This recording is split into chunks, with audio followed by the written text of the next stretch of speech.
Consideration of questions and answers. Let's begin. 1 to 2. How might injustice affect all of us in one way or another? Jesus told an illustration about a widow who persistently asked a judge for justice. This story likely resonated with Jesus' disciples because injustice was a common experience for many in his day. Similarly, today we are often confronted with injustice, such as prejudice, inequality, and oppression. While we might expect unfair treatment from the world, being misjudged by a fellow believer can feel particularly challenging. Even so, our brothers and sisters are imperfect, not opposers of the truth. Jehovah deeply cares when we face injustice, whether it comes from outside or within the congregation. His concern reminds us to be patient, especially with fellow believers, just as Jesus demonstrated patience when treated unjustly. 3. Does Jehovah care about our suffering injustice, and why? Jehovah cares deeply about the way we are treated. Jehovah loves justice. Jesus assures us that Jehovah will cause justice to be done speedily when the time is right. 4. What help does Jehovah provide for us today? While we await the time when righteousness will prevail, Jehovah helps us to cope with injustice. He teaches us how to avoid doing something unwise when we are treated unfairly. Through his Son, Jehovah provides us with the perfect example of the way we can deal with injustice, and he gives us practical counsel that we can apply when we are treated unjustly. 5. Why should we be careful about the way we react to injustice? We may feel deeply hurt and distressed by injustice. Faithful servants, such as Job and Habakkuk, felt the same way. While these feelings are natural, we need to be careful about how we react so that we do not do something foolish. 6. What does the example of Absalom teach us? We could react to an injustice by improperly trying to take matters into our own hands. Responding in that way, however, could make matters much worse. Consider the example of King David's son Absalom. He was outraged when his sister Tamar was raped by their half-brother Amnon. According to the Mosaic law, Amnon deserved to die for what he had done. Although Absalom's anger was certainly understandable, he was not authorized to take matters into his own hands. 7. How did injustice temporarily affect a psalmist? When those who act unjustly seem to go unpunished, we might question whether it is worthwhile to do what is right. Consider the psalmist who observed that the wicked seem to prosper at the expense of the righteous. These are the wicked who always have it easy, he said. He was so distraught about the injustice he saw that he almost lost confidence in the benefits of serving Jehovah, saying, "When I tried to understand it, it was troubling to me."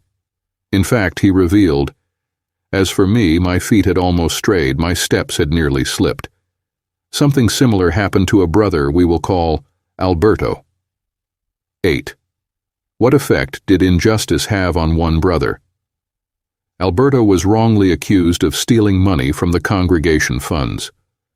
As a result, he lost his privileges and the respect of many in the congregation who learned about the matter. "I felt bitter, angry, and frustrated," he recalls. He allowed his emotional pain to affect his spirituality, and he even became inactive for 5 years. This experience illustrates what could happen if we were to become embittered by an injustice. 9. What injustices did Jesus endure? He experienced unjust treatment from both family members and outsiders. His unbelieving relatives accused him of being out of his mind. Religious leaders accused him of collaborating with demons. Roman soldiers mocked him, physically assaulted him, and eventually killed him. Despite all this, Jesus endured without retaliating. What can we learn from his example? 10. How did Jesus cope with injustice? Jesus left us a perfect model to follow when dealing with injustice. He knew when to remain silent and when to speak. He did not reply to every false statement made about him, When he did speak, he avoided insulting his persecutors or threatening them. Jesus exercised self-control because he entrusted himself to the one who judges righteously. He understood that Jehovah's view of matters was most important. Jesus trusted that Jehovah would address the injustices at the right time. 11. What are some ways that we can control our speech? We can imitate Jesus by controlling what we say when treated unjustly. Some injustices are minor, and we can simply overlook them. At times, we may remain silent to avoid saying something that could worsen the situation. In other cases, we may need to speak up when observing unfair treatment or defending the truth.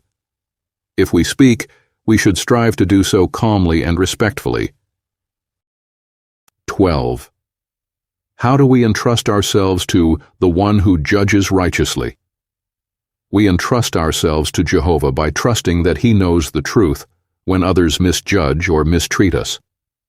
This confidence helps us endure unfair treatment, knowing that Jehovah will ultimately correct matters.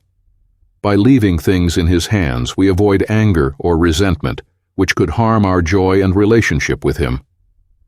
Psalm 37:8 reminds us to refrain from anger and abandon rage, preventing these feelings from taking root in our hearts. Such reliance on Jehovah reflects faith in His perfect justice and timing. 13. What can help us to continue putting up with injustice? Although we cannot perfectly follow Jesus' example, we can take comfort in Jehovah's understanding of our situation. Jesus, who also suffered unjustly, can sympathize with our feelings and provide us with encouragement. Hebrews 4:15-16 assures us that Jesus understands our weaknesses and that Jehovah offers us help through Him.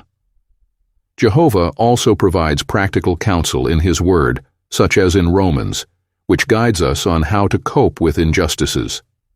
Focusing on Jehovah's promises and Jesus' perfect example can strengthen us to endure and maintain our integrity. 14. What does it mean to yield place to the wrath? Read Romans 12:19. When the Apostle Paul urged Christians to yield place to the wrath, whose wrath was he referring to?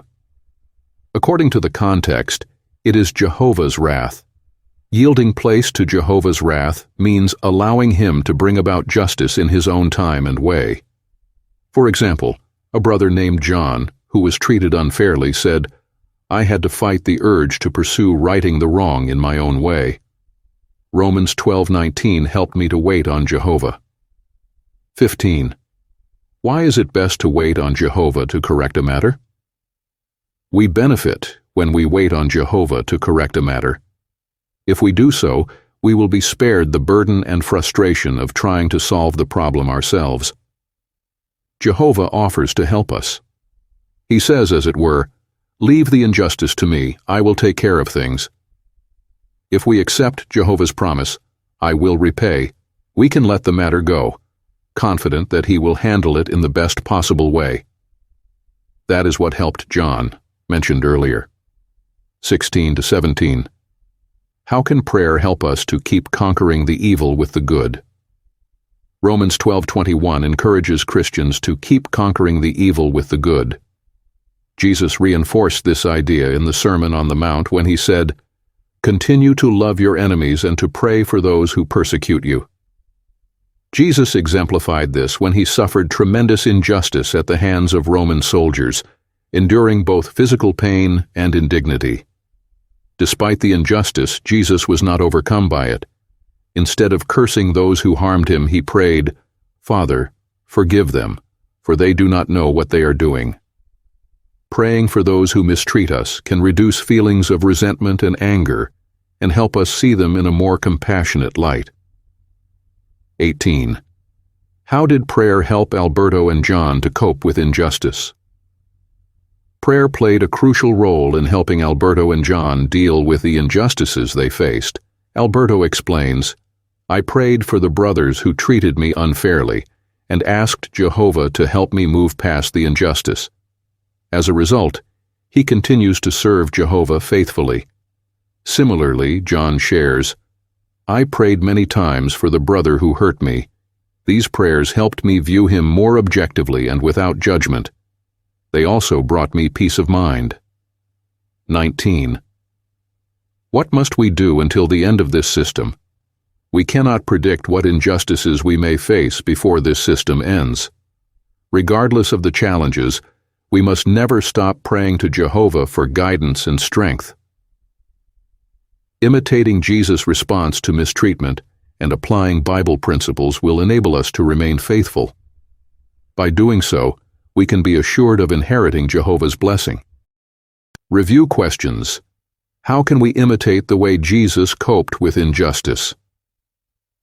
Jesus left us a perfect model to follow when dealing with injustice. He knew when to remain silent and when to speak. Jesus did not respond to every false accusation against him. When he spoke, he did not insult or threaten his persecutors. Instead, he exercised self-control and entrusted himself to Jehovah, the righteous judge.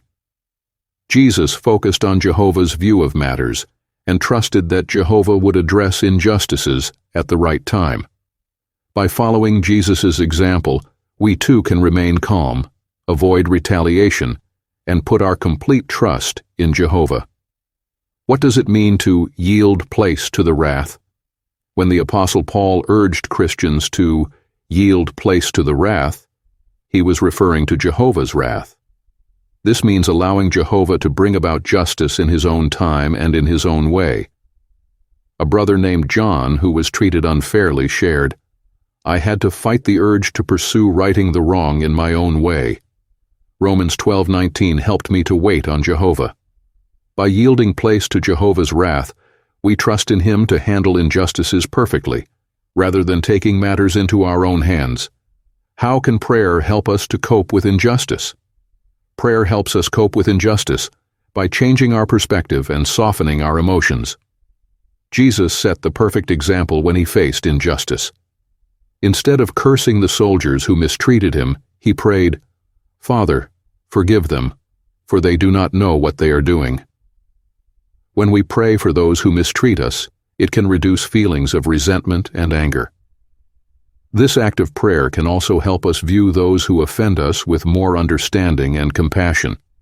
Thus, prayer not only strengthens our relationship with Jehovah, but also helps us endure injustice with a calm and forgiving spirit.